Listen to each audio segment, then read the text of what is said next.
Hello, my name is Kate Nichols, and this is the first lecture in a virtual unit on optics designed for AP Physics 2 students.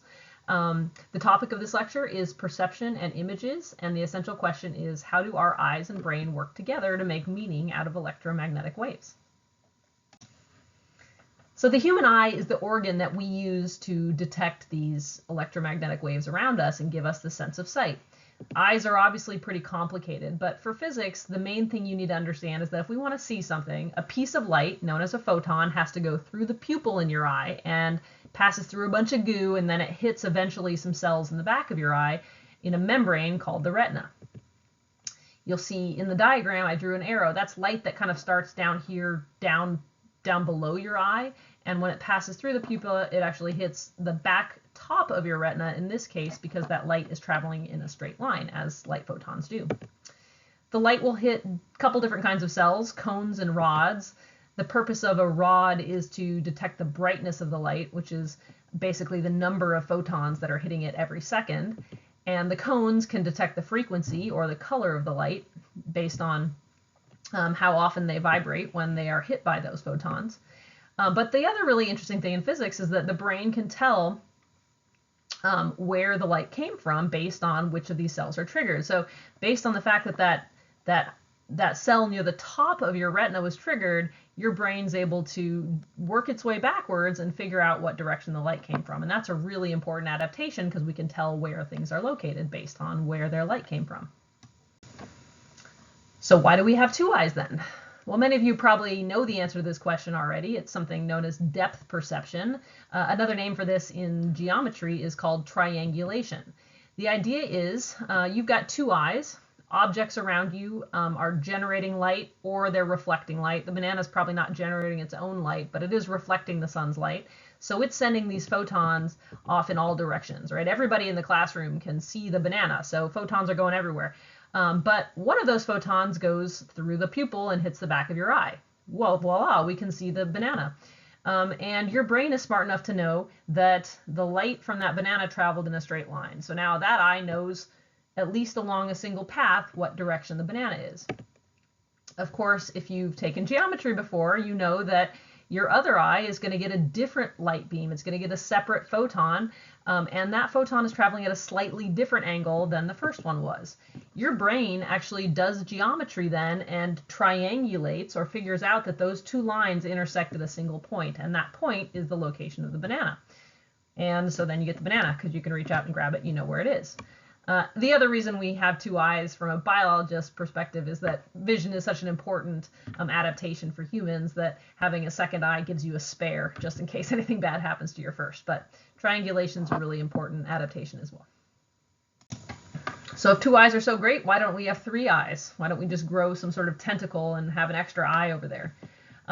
Well, no matter where the eyes are located, your eyes are going to agree on the location of the intersection of those photons, which means if I had a third eye, it would provide another data point, but that data point would intersect in the same spot, which means, and this becomes important later on, you only need two rays to find out where an object is. You don't need to see three pieces of light. You only need two pieces of light to locate an object in space. It also means that everybody in the classroom who is observing an object, or everyone in the world that's observing an object, agrees on its location, because no matter where your eyes are located, those light rays appear to originate on the same spot. So as long as the light isn't being blocked by another object, everybody should agree on where the object is. Another reason we don't have three eyes, speaking from experience, is because 9 months is plenty of pregnancy, and growing extra eyes would probably take extra investments in our offspring. So 2 eyes is plenty.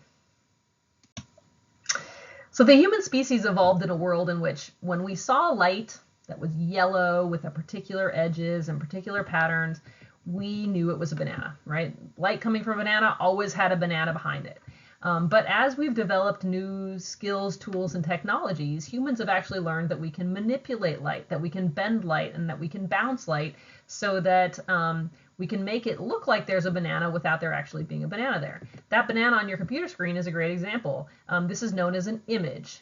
It's got the same photons that a real banana would be emitting, but there's not actually a banana there on your computer screen. It just tricks your brain into thinking that because it does the same thing in your retina as a banana's light would do. So lenses and mirrors and other optical devices are the tools that we use. The long and short of it is that reality is an illusion, and we're going to spend most of the rest of this unit learning about images and illusions.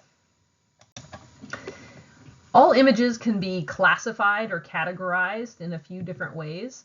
The first way we classify images is whether they are what's called upright versus inverted.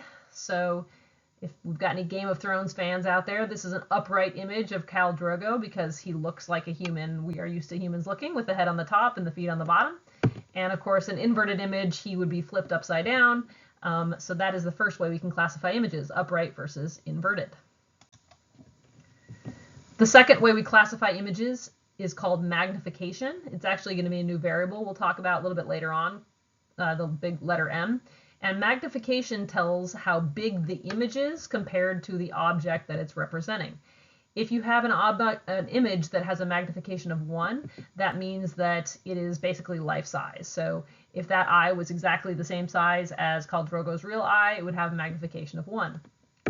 If an object has, or an image has a magnification of more than 1, that means that the object is smaller than the image, so the image is blown up or enlarged.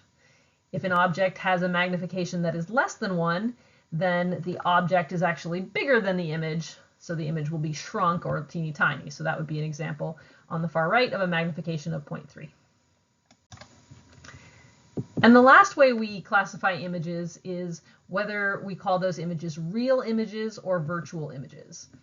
We'll learn a little bit more about what this means later on, but a rule of thumb is that real images are images that can be captured or projected onto a piece of paper or screen. So if you've ever seen a movie, obviously, at a movie theater, that's a real image because it's being projected on a screen. Real images form when the light rays from an object converge at a location, which means come together.